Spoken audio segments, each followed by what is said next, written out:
humingi ng tawad si Davao City Mayor Rodrigo Duterte sa naging pahayag niya tungkol sa isang Australianang ginahasa at pinatay sa isang hostage crisis sa Davao City noong 1989. Sabi ni Duterte, hindi siya nagbiro nang sabihin niyang naunahan pa raw siya ng mga suspect sa panggagahasa sa Australiana.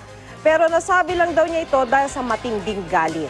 Hindi rin daw siya magsusori sa grupong Gabriela na humihingi ng public apology sa alkalde.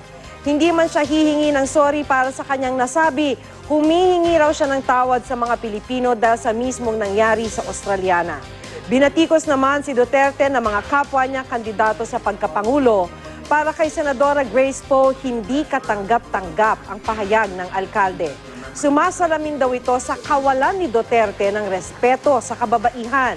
Sabi naman ni dating DILG Secretary Mar Rojas, seryosong problema ang rape. Ang sino man daw na ginagawang katatawanan ang pagyurak sa dignidad ng kababaihan, hindi raw dapat maluklok sa kapangyarihan. Si Vice President Jejomar Binay naman tinawag na crazy maniac si Duterte. Wala raw itong galang sa kababaihan at hindi nararapat maging Pangulo. Sabi naman ni Senadora Miriam Defensor Santiago, over the line ang naging pahayag ni Duterte. Kung hindi raw nagustuhan ng mga botante ang pahayag ni Duterte, dapat daw itong makita sa kanilang mga boto.